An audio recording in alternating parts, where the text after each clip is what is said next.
Hello, this is Pamela Stokes Eggleston of Yoga to Sleep, and today I will be presenting on Wounded Warrior Caregivers and a group yoga therapy program that I ran with them recently from mid-April to about mid-May this year.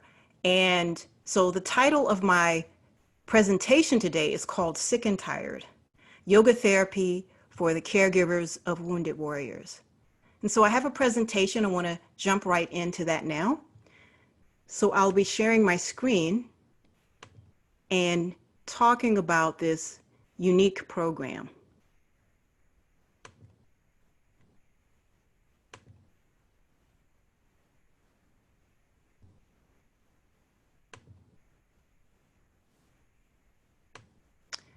And so here we are with the title page, Sick and Tired, Yoga Therapy for the Caregivers of Wounded Warriors. So just a little background and context. I have been working with yoga and veterans for almost 10 years, about 8 or 9 years, I believe. And I came to it because I am a caregiver to a wounded warrior. And I have learned how to use yoga to work with his PTSD, to work with and ease my secondary PTSD, which is indirectly related to his PTSD. And I really feel in my heart for caregivers who are veteran caregivers, and particularly those who have been wounded in combat. I've been privy to lots of these programs that military organizations offer caregivers, and I'm glad that they're now starting to see the benefits of yoga, wellness, and other mindfulness practices, really other contemplative practices that can help caregivers ease their stress and pain and just give them time for themselves. It's really fostering self-care and self-reflection. So I wanted to just start with that and then dive right into the presentation.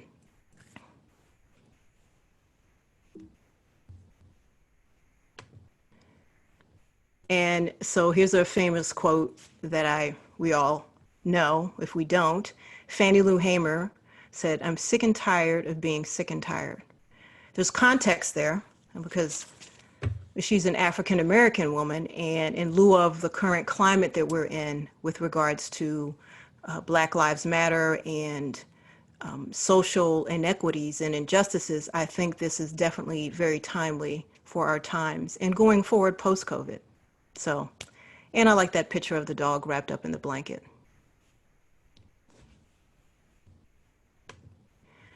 And so I want to talk about the insights from a recent online group yoga therapy series that I did. This group specifically was through a nonprofit that I have been working with for 5 years, Hope for the Warriors. And we've changed and kind of molded and pivoted our relationship, our partnership, to work with caregivers, wounded warrior caregivers in particular, and providing yoga services to them. So they had a program called the Caregiver Wellness Workshops that they would do face-to-face. And for a time, I was traveling with them. I did lots of traveling to Tampa, Florida, Houston, Texas, and a couple of other places, and in Virginia, which is local to me. And these would be in-person, kind of 90-minute yoga therapy groups to help the caregivers get some respite, rest, and relaxation. And so I want to just dive right in by saying that I'm really thankful that I've had the opportunity to do this online group yoga therapy series with them recently. The first one I did with them was last year, and it was, I think it was, I'm trying to remember if I had to do 4 or 5 weeks, but I think it was 4 weeks as well. And I actually had to do that for school, so I got practice in doing online group yoga therapy. So it was really amazing, and it was a different skill set than working with caregivers in person. So I want to talk about when I did this and why I did it. I mean, caregivers of wounded warriors are often very exhausted. I'm speaking from experience, and also I have friends who are currently working through various stages of their caregiving journey with their wounded warrior. You're very exhausted, you're sleep deprived, you're overwhelmed with lots of different things you have to do. And so I wanted to focus specifically for the purposes of this group yoga therapy class on sleep deprivation, really focusing on sleep deprivation and why exhaustion, overwhelm, tiredness all affect the sleep deprivation. And so that's really what the impetus was to begin this program. So there are more insights here. This was a 4-week series, 90 minutes each group session. And I'd like to add a caveat here. Often, I'd say maybe probably 2 of those 4 weeks, it went past 90 minutes. People want to be heard, felt. I did a lot of call and response type things. We did journaling. I'll get into that later.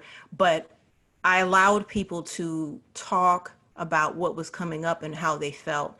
And then I wanted to make sure that they got all of the tools that I wanted to provide. So no one complained about it going over 90 minutes or anything like that, the 2 times that it did go over. We had an introductory session, so kind of a informational session on Facebook that we talked about, and that was at April 15th. So I'm giving kind of context of what the 4-week series will involve, how many people that we'd like. And I really was adamant about not having more than 10 women caregivers or 10 caregivers, because there are many men that are caregivers as well who were in that group. I was very adamant about keeping the series number of participants lower so that we could have more engagement online, more collaboration, more context and networking and nuance in that way.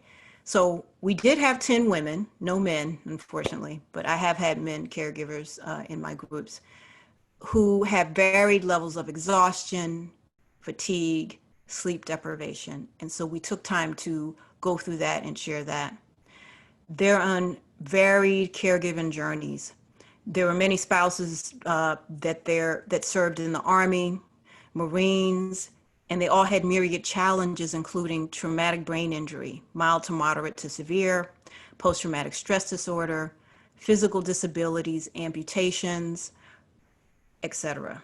So there are a lot of different challenges that came up for the caregivers in this group, and also different spaces in the group. So, for instance, my husband was in Iraq, so he's been kind of out as a veteran for a while. But there's some people that were more recent, maybe 5 or 4 years, where their spouse was in Afghanistan. And so these are newer issues that they're dealing with, and how to really learn how to reintegrate back into their families, how their children were reacting to some of these challenges that they were facing. And so what I did with the Caregiver Yoga Therapy series is keep it simple. I did change some things. I adapted this program from Mudras for Healing and Transformation. I'm sure a lot of us are familiar with this book, by Joseph and Lillian LePage. So I have the book that I love, love, love. And I also have the cards, the Mudra deck that I received at a sitar conference, actually. And so I really had the cards first. The cards are really nice. I used the cards to show, as I was doing the Zoom online yoga therapy, the mudra and what it meant and that kind of thing as I explained it. So we pretty much kept to the system here: check-in, centering in awareness, shared communication, time for reflection and discussion, a mudra and a theme around that mudra, pranayama, asana, yoga nidra or guided practice or guided relaxation, closing, and then some follow-on homework. And that homework usually included a journaling exercise. I had actually distributed a sleep journaling prompt where it had 5 questions, and there were times where, how much sleep did you get? Did you feel rested on a scale of 1 to 10? do you feel tired on a scale of 1 to 10? Just basic questions to kind of get the mind centered on on that journey, on the sleep journey process, getting them in the habit of, even after we complete the yoga therapy group, hopefully that they would continue journaling. But for the time being, just to really have context of where they are in their sleep journeys with the journaling. Okay, so that first week, the veteran caregiver yoga therapy, week one, the theme was reconnecting to ourselves. Oftentimes, I believe caregivers are so into their wounded warrior, their veteran, that they forget who they are. And this was really a remembrance of, or a cultivation of, hopefully, a remembrance of who they are, getting back to the self, really reflecting on how you lost yourself in the midst of caring for your veteran caregiver, right? Really reflecting on what your needs are and what those needs have been neglected or not attended to. And so we did the Pala Mudra to address anxiety and frustration. We did Dirga Pranayam. I kept the breath simple, very kind of deliberate description of Dirga Pranayam, breathe through belly, ribs, chest, etc. Just nice, slow, deep breaths. And then for the asana, we did seated twists. I didn't make this first kickoff week too heavy with asana, and quite frankly, none of the weeks are heavily steeped in asana. This was more of an introduction. We talked, we met each other, we talked about here what the myriad journeys or challenges were from the veteran that we may have been caring for, and how long, and what military branch they served in, that kind of thing. So we spent more time on that. I did a centering because I wanted to bring, after we had that discussion, I wanted to bring the room back to breathing. I felt like a lot of this discussion was brought up like, oh, I want to talk about how stressed I am. And I didn't want the energy to go down, continuously go down, go down. So I wanted to pause. We did a check-in, centering, and then I brought them into the breath in that way. And so we did some twists to kind of move that energy around, seated twists. And then I did, because time was limited here, and I do think that this was actually the week that we went over the 90 minutes, a guided practice. I would say it's more of a guided practice. It wasn't a standard yoga nidra body scan, visualization, focusing on the breaths, counting the breaths, all of that. I did a guided practice where I spent time in the body because I felt like people needed to settle in their bodies, kind of release and exhale and let go and let the gravity take over so that the body could feel nourished, grounded, and held by the earth. So that's often my theme. I'm all about allowing the earth to hold you and really sense that in your body. And so that was about 15 minutes. I might have wanted that to be a little longer, but that's what it was in retrospect. So we had this theme of reconnecting to ourselves. So I wanted people to reflect after this week was done, write in the journal, use the sleep journal prompts to write in the journal. So then we had veteran caregiver yoga therapy group week 2. The theme was self-empowerment. I believe often that caregivers feel like they don't have any power, that they're kind of stuck in this role. Like, if, you want to help your veteran. This is not to denigrate anybody, but really to own your feelings and why me, and allow these feelings to be present and surface without feeling guilty about having these feelings. So the theme was self-empowerment. So often we lose that self-empowerment. How can we build ourselves up? How can we use and channel Manipura solar plexus energy to regain our sovereignty, our power in our own lives while caring for our veteran? And so we used the Vajra Mudra to address chronic fatigue and self-esteem. I thought this was a great mudra to do this with.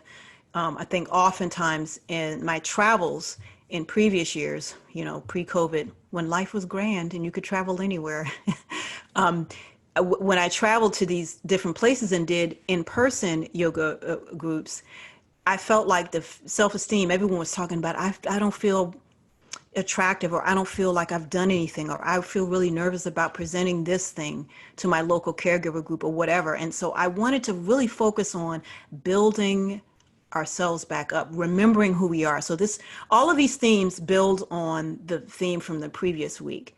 So in theme one, reconnecting, to ourselves, building on that to then say, okay, I'm going to reconnect. And in that way, once I'm reconnected, I can then cultivate self empowerment, cultivate my own sovereignty, regain self-esteem.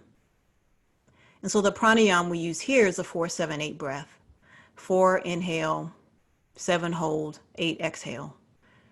And then I did a little bit more asana here, seated twist, building again on the first week. I did inverted table because I wanted to kind of get a little bit of energy there. Seated forward fold and a wide leg forward fold. And here we did a full 25, I might be 25 or 30-minute yoga nidra practice. It wasn't a full hour, but it was something that was really juicy and well received by the veteran caregivers. So week 3, theme, let it go, let it go.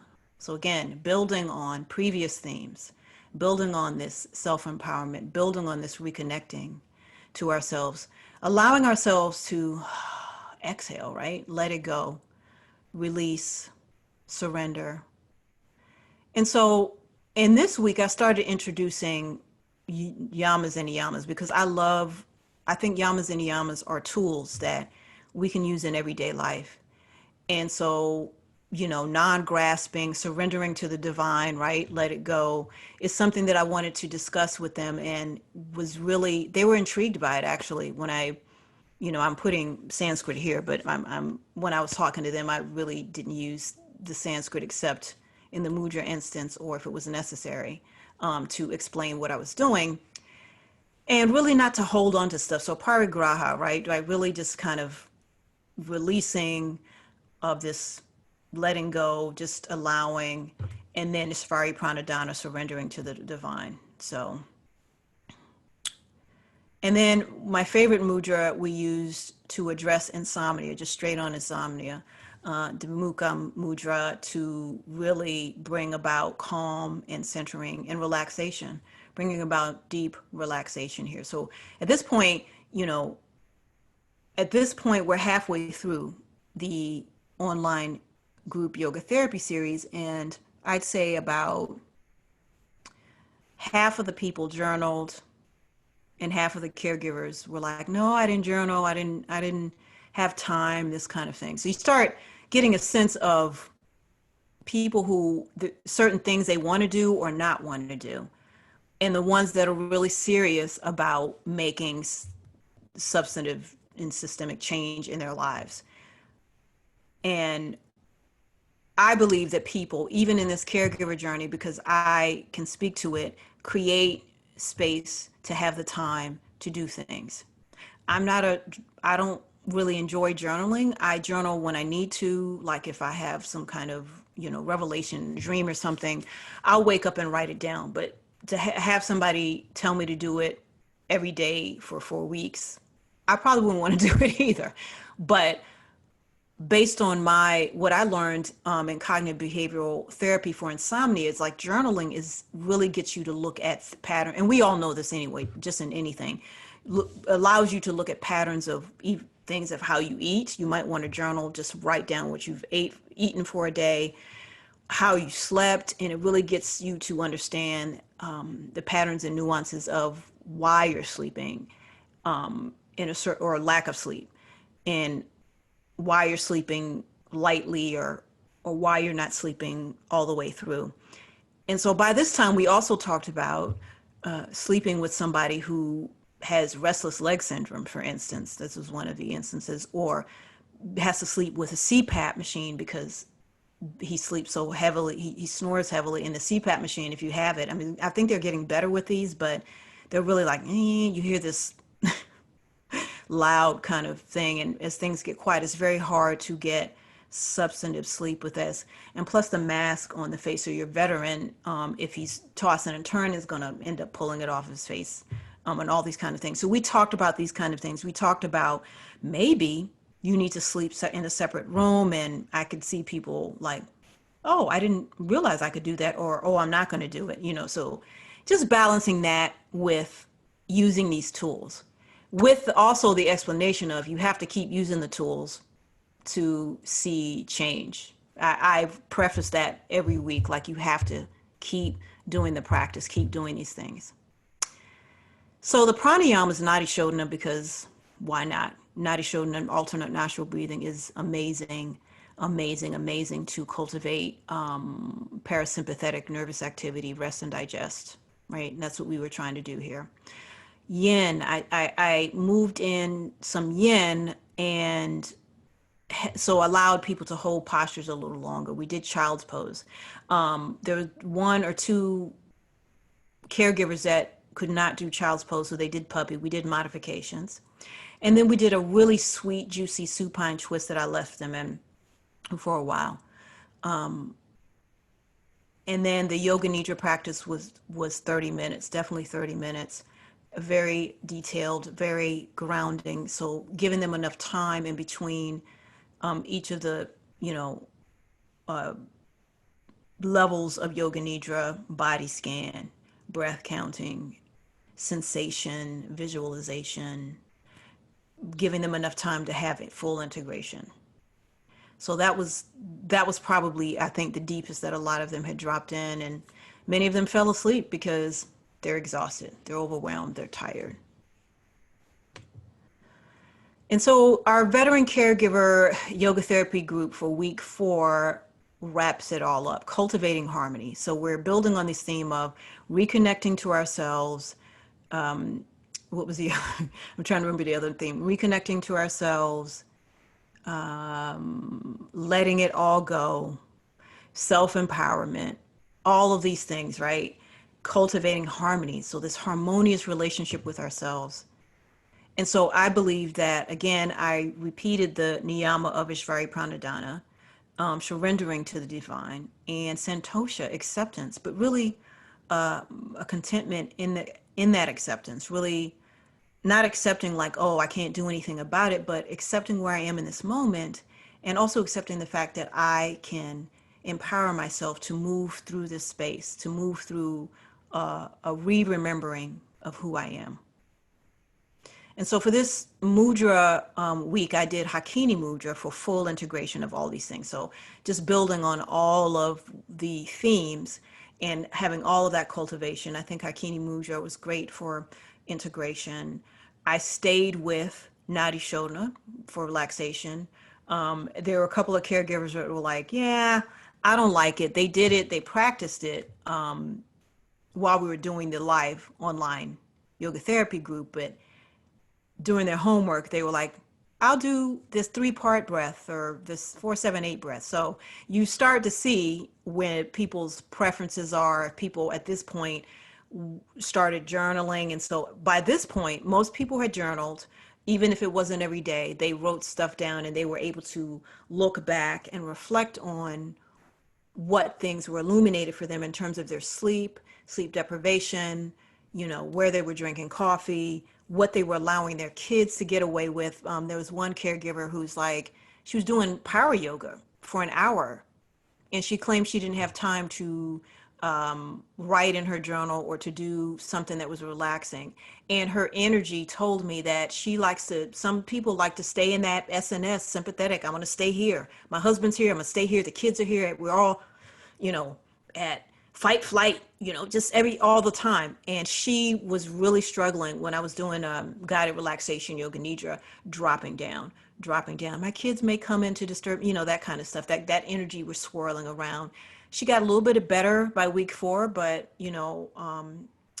we'll see what happens. And I don't know if she would stick with the practice, but a lot of people are like, oh my God, my sleep has improved and that kind of thing. So the asana we did, was puppy, and I actually did puppy in yin style. I had people hold puppy for a while, seated wide leg forward folds, and seated twists, supine twists. We did a guided relaxation, a 30-minute yoga nidra practice here as well. And then as we ended this week, this week probably went longer than 90 minutes because people did not want to get off. They wanted to talk and say, how this has helped them, how even if their sleep hadn't improved every night for the 4-week online group yoga therapy course, that they felt a sense of empowerment, like, oh, I did get glimmers of light where I could change this habit or that habit. And so I spoke to them about, what does your environment look like? How many plants do you have around your house? Real plants, not plastic ones, real plants that are giving off oxygen to help you, aloe, English ivy. Do you have an eye mask that you're wearing? Do you have black curtains on the windows? Like, what does your environment look like? Are you hydrated enough? A lot of times, if we're dehydrated, our sleep is going to be disrupted. Our bodies are trying to digest in the evening, and if we don't have enough liquid and et cetera, water to do that, then it's going to be a little disruption. So, are we dehydrated before we go to bed? Did we drink alcohol before we go to bed? To sleep, and that'll get you to sleep. But are you going to stay asleep if you have 3 glasses of wine? Probably not. So those types of things were woven into the group online yoga therapy protocol. And so here's what some of the veteran caregivers said. I'm really going to miss these sessions. Emmy, actually, I need to actually reach out to her, but she actually wanted some one-on-one meditation sessions, and she's in Hawaii. So the beautiful thing about having an online group yoga therapy session or series is that I got people from all over. And that's what's COVID has illuminated. Like, my stuff that I've been doing has been people from New York, San Francisco. It's been amazing. So I'm going to reach back out to her. I just actually saw that and need to give her a little buzz. Valerie says, yoga to sleep has been the game changer for my sleep and my anxiety. I no longer feel tired throughout the day. I'm falling asleep faster and more restful when I wake up in the mornings. I am the wife and caregiver to a disabled veteran. Before yoga to sleep, I had nights where I just couldn't shut my mind off and fall asleep. Now I'm falling asleep in 15 minutes and staying asleep. My work has improved, memory and focus. Thank you, and Hope for the Warriors for giving me the tools to better quality sleep and better overall lifestyle.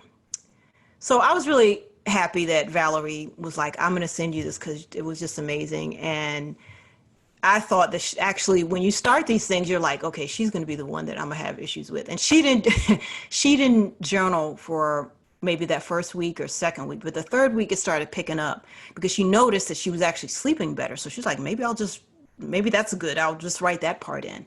So it was really exciting to see people's movement and evolution and shifts and changes and ideas and mindset around how exhausted they were, how overwhelmed they were, what things really needed to be done, like what's really hair on fire.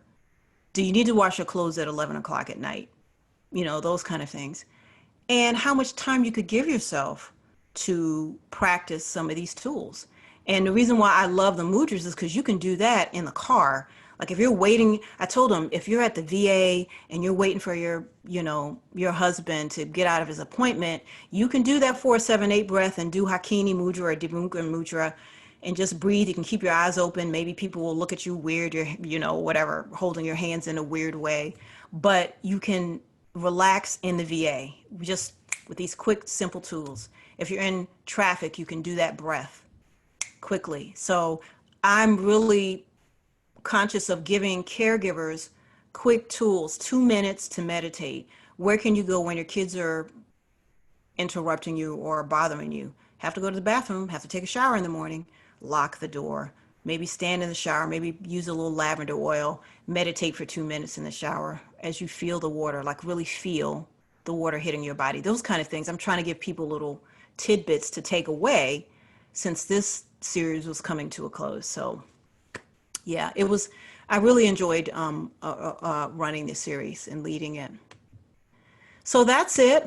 And yeah, I really enjoyed it. If you have any questions about myself or yoga to sleep and what I do, and if you'd like to know more, this is my email. You can reach me here. And that's pretty much it. If, again, questions, concerns, comments, please let me know. Reach out. I don't have my website on here, but I'll just tell you it's yoga2sleep.com. Yoga, the number two sleep.com. You can reach out to me in that way as well. Thank you so much. I appreciate it.